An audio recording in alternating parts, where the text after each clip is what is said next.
अस्सलाम वालेकुम स्टूडेंट्स, मेरा नाम सफ़ा मुश्ताक है। मैंने BS ज़ूलॉजी किया है और B.Ed और इसके साथ इंशाल्लाह आगे से कंटिन्यू है। इस लेक्चर के अंदर इस वीडियो के अंदर हम क्लास 9 की बायोलॉजी पढ़ेंगे। क्लास 9th बायोलॉजी, उसका चैप्टर नंबर 8 स्टार्ट करेंगे हम, जो कि है न्यूट्रिशन। न्यूट्रिशन की सबसे पहले डेफिनेशन देख लेते हैं। न्यूट्रिशन किसको कहते हैं? इस प्रोसेस, ऐसा प्रोसेस है जिसके अंदर हम फूड को ऑब्टेन करते हैं, हासिल करते हैं या प्रिपेयर करते हैं, क्योंकि लिविंग ऑर्गेनिजम्स में एवरी लिविंग ऑर्गेनिज्म है विथ आल्सो प्लांट्स। ऑब्टेन करते हैं, प्रिपेयर करते हैं, एब्जॉर्ब करते हैं और फिर उसको कन्वर्ट कर दिया जाता है बॉडी सब्सटेंसेस में। बॉडी के सब्सटेंसेस में उसको कन्वर्ट कर दिया जाता है for growth and energy, growth and energy को हासिल करने के लिए। इस प्रोसेस को हम न्यूट्रिशन का नाम देते हैं। यानी कि ये एक ऐसा अमल है जिसके अंदर खाने को हासिल किया जाता है, उसको तैयार किया जाता है या अब्जॉर्ब किया जाता है, उसके बाद उसको कन्वर्ट कर लिया जाता है आफ्टर डाइजेशन, आफ्टर ब्रेकिंग उसको कन्वर्ट कर दिया जाता है बॉडी के सब्सटेंसेस में। क्यों? ग्रोथ के लिए और एनर्जी हासिल करने के लिए। तो उसको हम न्यूट्रिशन का नाम देते हैं। अब न्यूट्रिशन करवाता कौन है? न्यूट्रिशन जो है, न्यूट्रिएंट्स, एक नई टर्म आ गई है। न्यूट्रिएंट्स वो अज्जा हैं, वो एलिमेंट्स हैं, वो मिनरल्स हैं जिनको अब्जॉर्ब किया जाता है और जिनसे आगे से न्यूट्रिशन होती है। यानी ये एलिमेंट्स और वो मिनरल्स हैं जिनसे जो न्यूट्रिशन जो है वो आगे से होती है, यानी कि जिनको हम आगे से अब्जॉर्ब करते हैं, कन्वर्ट करते हैं, प्रिपेयर करते हैं और फिर उसको बॉडी के सब्सटेंसेस में जो है वो कन्वर्ट कर दिया जाता है। इसका मतलब हुआ कि हमारे पास न्यूट्रिशन को हासिल करने के दो तरीके आते हैं। एक है ऑटोट्रॉफिक और दूसरा है heterotrophic. Auto mean self, trophic जो है ये फूड लेवल है। फूड जो एक जैसा फूड का लेवल होता है, यानी कि फूड हासिल करने का जो तरीका है उसको हम एक ट्रॉफिक लेवल पे रखते हैं। तो ऑटोट्रॉफिक वो सारे के सारे ऑर्गेनिज्म हैं जो अपना खाना खुद तैयार करते हैं, यानी कि उसको खुद प्रोड्यूस करते हैं। प्रोड्यूस कैसे करते हैं? फ्रॉम इनऑर्गेनिक सब्सटेंसेस से वो ऑर्गेनिक फूड बनाते हैं। इनऑर्गेनिक सब्सटेंसेस मतलब, अब प्रोड्यूसर्स कौन होते हैं? हमारे प्रोड्यूसर्स हमारे हैं प्लांट्स। तो कौन कौन से इनऑर्गेनिक वेस्ट को अब्जॉर्ब करते हैं? वो हवा से कार्बन डाइऑक्साइड को लेते हैं, वो वाटर को अब्जॉर्ब करते हैं, क्लोरोफिल उनके अंदर जो है वो पहले से प्रेजेंट होती है, बाहर से वो सनलाइट लेते हैं और इन सारी चीज़ों को मिला के वो अपने एक ऑर्गेनिक फूड बनाते हैं, दैट इज़ ग्लूकोज। एक तरीका ये है न्यूट्रिशन का। दूसरा है हेट्रोट्रॉफिक। Hetero mean different. इन सब का इन ट्रॉफिक लेवल के अंदर वो सारे ऑर्गेनिजम्स हैं जिनका खाने का तरीका जो है वो डिफरेंट है, लेकिन ये सारे वो वाले ऑर्गेनिजम्स हैं जो अपना खाना खुद नहीं बनाते बल्कि उसको दूसरों का तैयार किया हुआ खाना खाते हैं। मतलब हेट्रोट्रॉफिक ऑटोट्रॉफिक का खाना खाते हैं। ऑटोट्रॉफिक जो अपने लिए खाना बनाते हैं, हम वो फ्रूट्स, वो वेजिटेबल्स जो है वो हेट्रोट्रॉफिक यूज़ करते हैं। इसके साथ जो है ये अदर एनिमल्स को खाते हैं, अदर एनिमल्स प्लस ऑटोट्रॉफ। यानी एक तो ये दूसरे जानवरों से खुराक लेते हैं और दूसरा ये ऑटोट्रॉफ का तैयार हुआ खाना जो वो अपने लिए तैयार करते हैं, उस खाने को जो है ये यूज़ करते हैं। तो ये हमारे पास दो तरीके थे इसके। अभी हमने पढ़ा न्यूट्रिशन के दो types, autotrophic and heterotrophic, nutrition के प्रोसेस को कंप्लीट करवाने के लिए। तो नेक्स्ट हमने पढ़ना मिनरल न्यूट्रिशन इन प्लांट्स, कि प्लांट्स जो है वो अपने न्यूट्रिशन जो मिनरल्स के हैं वो कैसे पूरी करते हैं और उनको कौन कौन से मिनरल्स जो हैं वो रिक्वायर्ड होते हैं अपने इस न्यूट्रिशन को पूरा करने के लिए। तो प्लांट्स के पास बहुत एफिशिएंट सिस्टम मौजूद है अपनी जो है वो इसको पूरा करने के लिए, न्यूट्रिशन को। सबसे पहले तो जो बेसिक एलिमेंट्स वो यूज़ करता है, जो एलिमेंट्स उसको चाहिए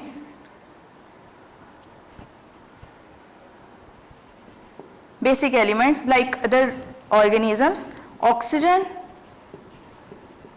carbon and hydrogen. और इसको वो हासिल कर लेता है कहाँ से? From the carbon dioxide, from the environment, from the air, जो कार्बन डाइऑक्साइड को इनहेल करता है for the process of the photosynthesis, और इसके साथ जो है वाटर इनसे। तो इन दोनों से ये अपनी इस नीड को जो है वो पूरा कर लेता है। इसके बाद अगली बात आती है मिनरल्स की, जो प्लांट्स को चाहिए। अब मिनरल्स हम किसको कहते हैं? मिनरल्स हम उस चीज को कहते हैं anything that we get from soil, जो हम सॉइल से हासिल करते हैं कोई भी ऐसी चीज़, हम उसको जो है वो मिनरल का नाम देते हैं। And as same in the case of the plants, plants के सेम में भी ऐसा ही है कि वो जो भी चीज़ सॉइल से हासिल करते हैं वो उसको हम जो है वो मिनरल्स कहते हैं। और ये कहाँ से हासिल करते हैं? वो obviously through the absorption of the water. जब वो वाटर को अब्जॉर्ब करते हैं, वाटर को कैरी करते हैं, तो उसके साथ जो है वो अदर साल्ट्स और मिनरल्स को भी जो है वो कैरी कर लेते हैं। अब मिनरल्स की बात करें प्लांट्स के अंदर, तो प्लांट्स के अंदर दो किस्म के मिनरल्स होते हैं। एक हैं माइक्रो न्यूट्रिएंट्स उनके लिए, obviously this minerals and elements are the nutrients of the plants. ये दोनों चीज़ें प्लांट्स के न्यूट्रिएंट्स हैं जो उसकी न्यूट्रिशन करवाएंगी। तो मिनरल जो है वो दो तरह के न्यूट्रिएंट्स होते हैं, एक माइक्रो न्यूट्रिएंट्स और एक है मैक्रो न्यूट्रिएंट्स।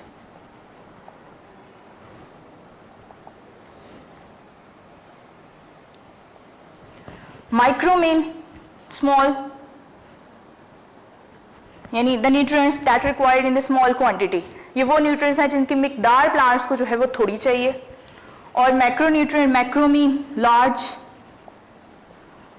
और ये वो न्यूट्रिएंट्स हैं जो प्लांट्स को जो है वो लार्ज क्वांटिटी में उनको रिक्वायर्ड है।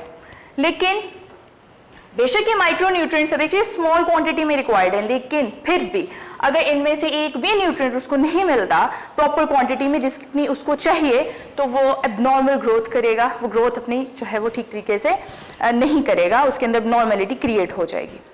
जैसे मैक्रो न्यूट्रिएंट्स जो हैं इसके कौन कौन से हैं? हाइड्रोजन है, ऑक्सीजन है, नाइट्रोजन है, मैग्नीशियम है, पोटेशियम है, ये सारे इसके जो है वो मैक्रो न्यूट्रिएंट्स हैं जिनकी तादाद इनको बहुत ज़्यादा चाहिए। एंड माइक्रो न्यूट्रिएंट्स जो है आयरन है, बोरॉन, कॉपर, मैंगनीज, मोलिब्डेनम, ये सारी जो है ये इसकी माइक्रो न्यूट्रिएंट्स कहलाएंगी।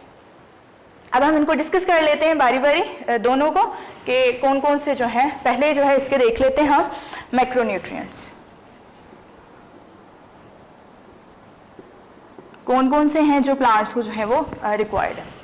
तो आपके सिलेबस में जो न्यूट्रिएंट्स दिए हुए हैं हम उन्हीं न्यूट्रिएंट्स को डिस्कस करते हैं। उनमें देख लेते हैं कि सबसे पहला कौन सा उन्होंने दिया है, that is a phosphorus.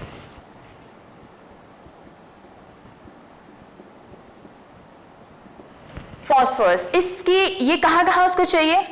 ATP का ये मेन कंपोनेंट है। एंड एटीपी जो है इज अ न्यूक्लियोटाइड। ये न्यूक्लियोटाइड है जो एनर्जी को बॉडी के अंदर, लिविंग ऑर्गेनिजम्स की बॉडी के अंदर एनर्जी को एक जगह से दूसरी जगह जो है वो ट्रांसफर करवाता है। यानी बायोएनर्जेटिक्स के अंदर ये बहुत इंपॉर्टेंट है। और फिर दूसरी चीज़ कि ये एनर्जी को स्टोर भी करता है। तो अगर इसका मतलब है कि अगर एटीपी नहीं बनेगा, फॉस्फोरस नहीं होगा, तो एटीपी नहीं बनेगा, और एटीपी नहीं बनेगा तो उसको एनर्जी की शॉर्टेज हो जाएगी। इसी तरह से जो है ये न्यूक्लिक एसिड का भी मेन कंपोनेंट है। Obviously nucleic acid is a polynucleotide chain. ये पॉलीन्यूक्लियोटाइड होते हैं, इसके अंदर बहुत ज़्यादा एटीपी जो है वो मौजूद होते हैं। तो जब फॉस्फोरस नहीं होगा तो ये भी नहीं होगा, यानी कि इसके डीएनए और आरएनए जिसका ये बहुत इम्पॉर्टेंट जो है वो कंपोनेंट है, तो ये इसमें जो है वो ख़राबी आ जाएगी। उसके बाद जो है ये बहुत ज़्यादा कोएंजाइम के तौर पे भी काम करते हैं, यानी विद अदर एंजाइम्स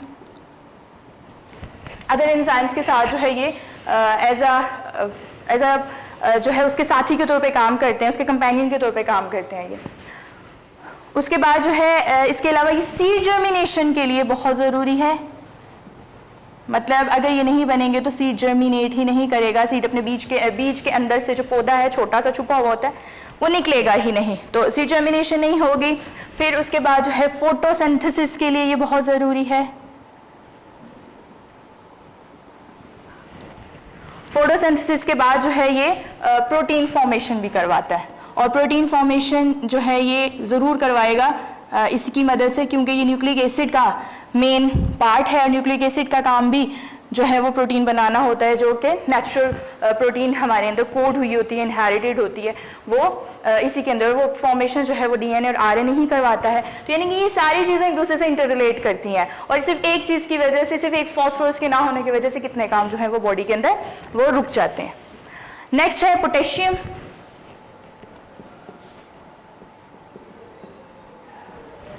पोटेशियम जो है ये ओपनिंग एंड क्लोजिंग करवाता है स्टमेटा की। स्टमेटा की ओपनिंग एंड क्लोजिंग करवाता है, मतलब कि वाटर की रेगुलेशन को कंट्रोल करता है। इसका मतलब हुआ कि अगर ये पोटेशियम नहीं होगा तो प्लांट के अंदर पानी की कमी हो सकती है, ये विल्ट कर सकता है, मुरझा सकता है, ठीक है, क्योंकि ये इसकी ओपनिंग को और क्लोजिंग का ध्यान रखता है, उसको खुलवाता है, उसको बंद करवाता है एट द स्पेसिफिक टाइम। इसके बाद नेक्स्ट है सल्फर। सल्फर जो है ये प्रोटीन, विटामिन, एंजाइम्स, बहुत ज़्यादा प्रोटीन्स हैं ऐसी, बहुत ज़्यादा विटामिन्स हैं ऐसे, एंड बहुत ज़्यादा एंजाइम्स हैं ऐसे जिनका ये इंपॉर्टेंट कंपोनेंट है, और अगर ये नहीं होता तो वो स्पेसिफिक प्रोटीन, वो स्पेसिफिक विटामिन, वो स्पेसिफिक एंजाइम जो है वो वर्क नहीं करेगा प्रॉपर। लास्ट वन है कैल्शियम। कैल्शियम जो है ये क्या करता है, एंजाइम को एक्टिवेट करवाता है, एक्टिवेट एंजाइम। इसके बाद ये सेल वॉल का इंपॉर्टेंट कंपोनेंट है, प्लांट की जो सबसे बाहर वाली, प्लांट के सेल की जो सबसे बाहर वाली दीवार है, सेल वॉल, ये उसका जो है वो मेन कंपोनेंट है। फिर उसके बाद ये भी जो है वो वाटर की रेगुलेशन करवाता है, ठीक। तो यानी कि ये वो माइक्रोन्यूट्रिएंट्स हैं जिनके बगैर ये सारे काम प्लांट के अंदर जो है वो रुक सकते हैं। इसी तरह से हम जो है वो माइक्रोन्यूट्रिएंट्स, अब हम देख लेते हैं कि आपके सिलेबस में जो है वो माइक्रोन्यूट्रिएंट्स, उन्होंने कौन कौन सा माइक्रोन्यूट्रिएंट्स का जिक्र किया और उनका प्लांट की जो लाइफ है उसमें क्या क्या किरदार है। तो पहला है आयरन। आयरन की वजह से उसके एक तो फोटोसिंथेसिस ये करवाता है, और दूसरा जो है ये बहुत ज़्यादा एंजाइम्स को एक्टिवेट करता है। यानी कि ये रुक जाएगी, बहुत ज़्यादा एंजाइम्स वर्क नहीं करेंगे और फोटोसिंथेसिस भी जो है वो प्रॉपर नहीं होगी अगर आयरन नहीं होगा। Next one is the molybdenum.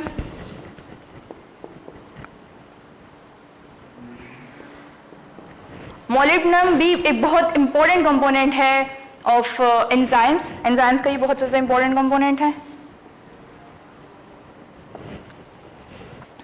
और इसके अलावा जो है ये और क्या करता है कि ये अमाइनो एसिड्स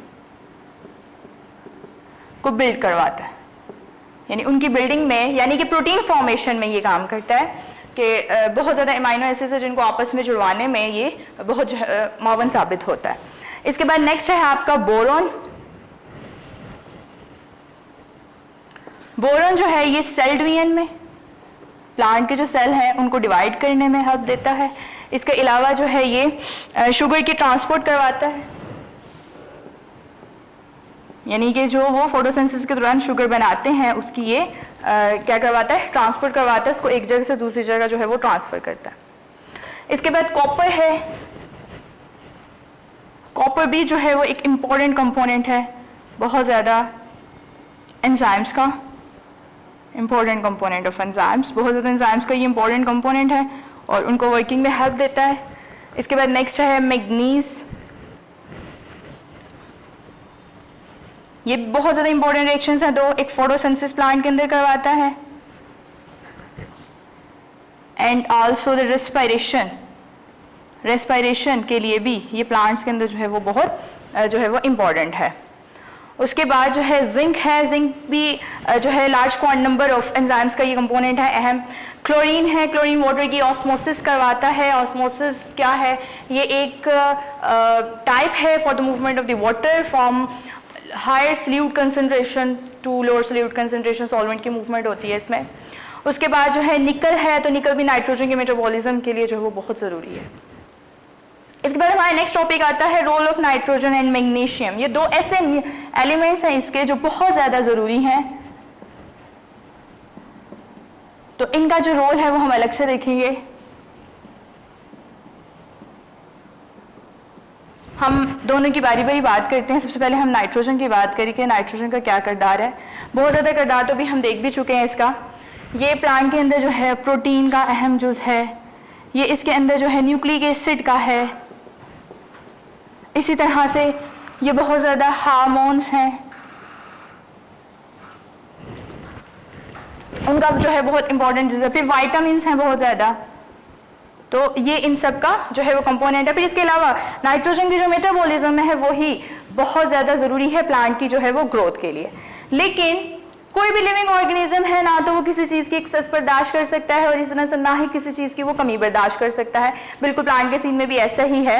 अगर नाइट्रोजन की भी बात करें तो अगर नाइट्रोजन टू मच हो जाती है, बेशक उसके इतने ज़्यादा फ़ायदे हैं प्लांट की बॉडी में, लेकिन अगर फिर भी बहुत ज़्यादा नाइट्रोजन हो जाती है, बहुत ज़्यादा कैसे होती है, बहुत सारे रीजंस आते हैं। जैसे फर्टिलाइज़र आप उसको दे रहे हैं, खाद दे रहे हैं नाइट्रोजन वाली, उसकी वजह से उसके पास नाइट्रोजन बहुत ज़्यादा हो जाती है, या वैसे उसके अंदर कोई ऐसा डिफेक्ट पैदा हो जाता है, तो उसकी वजह से क्या होता है कि ये जो टाइम है फ्लावरिंग का और फ्रूटनिंग का, इसके फल और फूल निकालने का जो टाइम है वो डिले हो जाएगा। ये टाइम पे नहीं निकालेंगे, ठीक है, उस टाइम पे ये टाइम पे नहीं निकालेंगे और ये टाइम जो है वो उसका वो गुजर जाएगा। तो ये भी प्लांट के अंदर बहुत बड़ी एक एबनॉर्मलिटी क्रिएट हो जाती है। इसी तरह से अगर नाइट्रोजन की डेफिशिएंसी हो जाती है, यानी इसकी कमी हो जाती है, तो भी वो प्लांट के लिए जो है वो मिजरेबल है। वो किस तरह से है कि वो क्या करता है कि इसके पत्तों को पीला कर देता है, येलोइंग ऑफ लीव्स, एंड उसकी ग्रोथ भी क्या हो जाती है, स्टंट हो जाती है, यानी ग्रोथ उसकी रुक जाती है और प्लांट जो है वो आहिस्ता आहिस्ता सुकड़ने लग जाता है। तो ये बहुत अहम रोल है इसका। उसके बाद अगली बात करते हैं हम मैग्नीशियम की। मैग्नीशियम ये सेंट्रल एलिमेंट है क्लोरोफिल का। प्लांट्स के अंदर क्लोरोफिल और ह्यूमंस के अंदर हीमोग्लोबिन, इन दोनों का स्ट्रक्चर बिल्कुल एक जैसा है, बस एक मेन एलिमेंट का फ़र्क है। हीमोग्लोबिन के में आयरन पाई जाती है और क्लोरोफिल के जो सेंट्रल एटम है उसके अंदर मैग्नीशियम पाई जाती है। तो जाहिर सी बात है जब ये क्लोरोफिल का इंपॉर्टेंट कंपोनेंट है तो इसका मतलब हुआ कि अगर ये नहीं होगी तो फोटोसिंथेसिस भी प्रॉपर तरीके से उसकी नहीं हो सकती, यानी कि फोटोसिंथेसिस नहीं होगी, इसके अंदर जो कार्बोहाइड्रेट है, जो फैट है, जो शुगर है, ये इन सब की फॉर्मेशन नहीं हो सकती। ये सारे क्या हो जाएंगे, ये काम जो है इसका वो रुक जाएगा, डिले हो जाएगा। फिर इसके बाद जो है वो सीड भी जर्मिनेट नहीं करेगा, सीड जर्मिनेशन के लिए भी ये चाहिए, सीड जर्मिनेशन भी इसके अंदर जो है वो रुक जाएगी। उसके ये वाले काम सारे हैं, ये मैग्नीशियम की वजह, ये मैग्नीशियम करवाता है ये सारे काम। और एक बहुत बड़ा है कि अगर मैग्नीशियम की कमी हो गई तो क्या हो जाता है कि यहाँ पे भी पत्ते जो है वो पीले हो जाते हैं और प्लांट जो है वो विल्ट कर जाता है, मुरझा जाता है, यानी वो मर जाता है, जिंदा ही नहीं रहता। तो ये इसका बहुत जो है वो जाहिर सी बात है, जब उसको खुराक ही नहीं मिलेगी, जब वो बना ही नहीं पाएगा तो वो जिंदा भी जो है वो फिर नहीं रह पाता। तो ये था नाइट्रोजन और मैग्नीशियम का रोल। इसके बाद जो है वो हम देख लेते हैं कि प्लांट्स के अंदर जो हम फर्टिलाइजर्स डालते हैं उनका क्या रोल है। इसके बाद हमारा नेक्स्ट टॉपिक है इंपॉर्टेंस ऑफ द फर्टिलाइजर्स। हमने खाद की जो अहमियत पढ़नी है। जब से ह्यूमंस ने प्लांट्स को कल्टीवेट करना शुरू किया है तो उसने ये बात देखी कि अगर हम लोग सर्टेन एलिमेंट्स को ऐड करते हैं, ह्यूमंस कल्टीवेटेड ने जब के प्लांट्स ने कल्टीवेट करना शुरू किया तो उन्होंने देखा कि एडिशन ऑफ सर्टेन एलिमेंट्स के, अगर हम कुछ ख़ास किस्म के एलिमेंट्स को प्लांट्स के अंदर जो है वो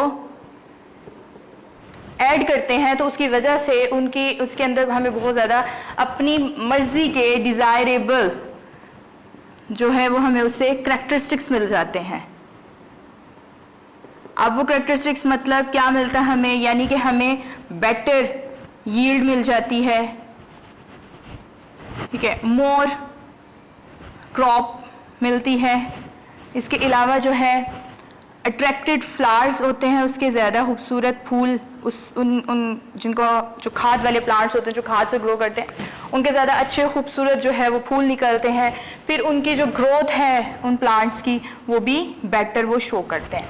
तो हमें जब से ये बात पता चलना शुरू हुई कि कुछ प्लांट्स ऐसे हैं कि बाज़ हमें ऐसे रिजल्ट्स मिल जाते हैं, तो हमने खाद का जो है वो इस्तेमाल करना शुरू कर दिया और ऐसे एलिमेंट्स को हमने खाद का जो है वो नाम दिया।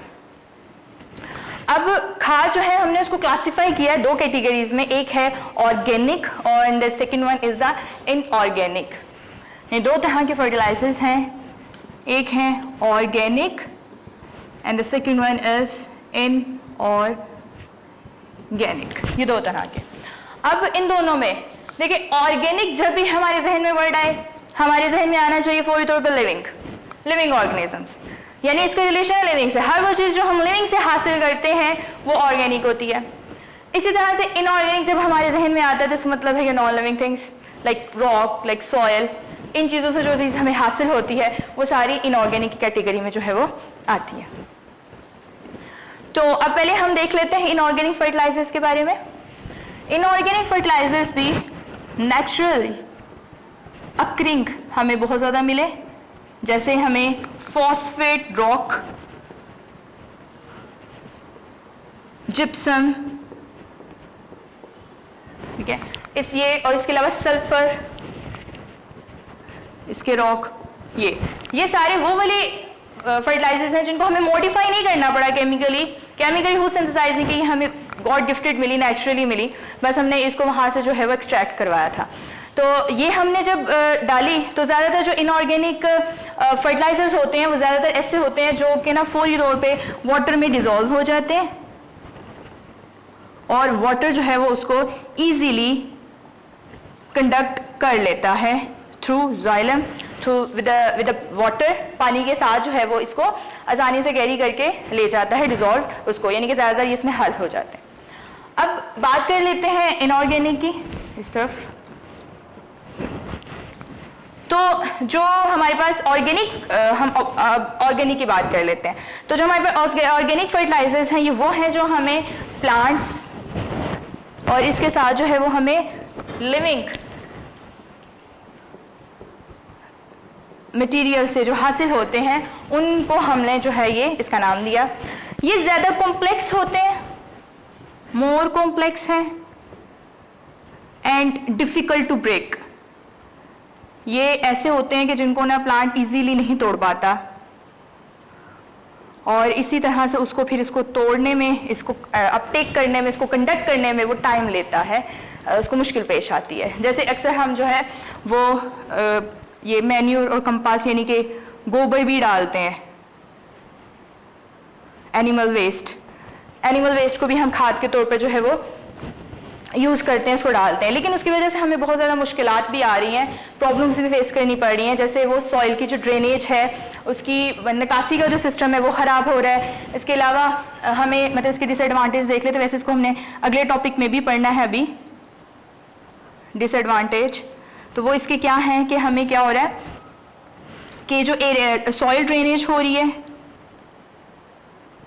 फिर एरिएशन हो रही है और फिर लास्ट में हमें क्या हो रहा है कि जो इसकी एबिलिटी है टू होल्ड न्यूट्रिएंट्स को होल्ड करने की, वो भी पहले जैसी नहीं रहती, वो भी ख़राब हो जाती है। तो ये था फर्टिलाइजर्स की इंपॉर्टेंस। सिर्फ लास्ट लाइन भी आपके सिलेबस में उन्होंने एक डिसएडवांटेज का बयान किया, लेकिन वो हमने इसके भी डिसएडवांटेज जो आगे देखेंगे। Environmental hazards related to fertilizers. तो एनवायरमेंटल हैजर्ड्स मतलब कि जो हमें एनवायरनमेंट में हमें उसकी वो मिल रही है, नुकसानात हो रहे हैं फर्टिलाइजर्स की वजह से, जो खतरात लाहक हो रहे हैं वो कौन कौन से हैं। सबसे बड़ा जो खतरा है हैजर्ड्स में, सबसे बड़ा जो खतरा है that is the eutrophication. What is the eutrophication? Inorganic materials का पानी के अंदर इकट्ठे हो जाना, कलेक्ट हो जाना वहां पे, इसको हम बोलते हैं यूट्रोफिकेशन। और अब उसकी वजह से क्या होता है कि जो इनऑर्गेनिक मटेरियल्स पानी के अंदर हल हो जाते हैं, इसकी वजह से वहाँ पे एल्गी की ग्रोथ बहुत ज़्यादा हो जाती है। एल्गी की ग्रोथ की वजह से वहाँ पे जब ये डेड करती है, मरती है, तो इसकी वजह से वहाँ पे डीकम्पोजर्स बहुत ज़्यादा आ जाते हैं। इसकी बॉडी को डिस्ट्रॉय करने के लिए, और फिर वो पूरा का पूरा पानी ऑक्सीजन की कमी का शिकार हो जाता है और वहाँ पे जितनी भी एक्वेटिक लाइफ होती है वो डैमेज हो जाती है, वो मर जाते हैं। आपने अक्सर देखा होगा, कभी दूर दराज के इलाकों का सफ़र करें आप, तो अक्सर जहाँ पे पानी खड़ा होता है उसके ऊपर दरख्त होंगे, नीचे पानी थोड़ा सा खड़ा होगा तो वो सारा पानी सब्ज़ नज़र आएगा आपको, ग्रीन ग्रीन सा। वो जो उसके ऊपर ग्रीनरी है, दैट इज़ एल्गी, वो एल्गी होती है जो ग्रो कर रही होती है। वो कैसे आई है वहाँ पे? क्योंकि वहाँ पे यूट्रोफिकेशन थी, वहाँ पे इनऑर्गेनिक वेस्ट, ये जो फर्टिलाइजर्स हमने इस्तेमाल किए थे, इसकी वजह से वहाँ बहुत कलेक्शन हो गई थी उसकी, वो इकट्ठे हो गए थे और वो इनके लिए जो है वो फूड का काम करते हैं, ये उससे अपना फूड बना लेते हैं एल्गी से। और चूंकि ये लिविंग है, जब ये मरती है तो इसकी वजह से इसकी बॉडी को डिकम्पोज करने के लिए वहाँ पे डिकम्पोजर्स आ जाते हैं और डिकम्पोजर्स वहाँ पे उस पानी के अंदर मौजूद ऑक्सीजन को यूज़ करते हैं।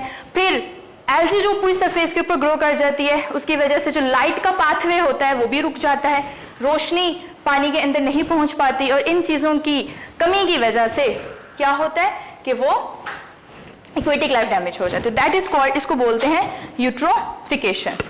फिर उसके बाद ये ग्रीन हाउस गैसेस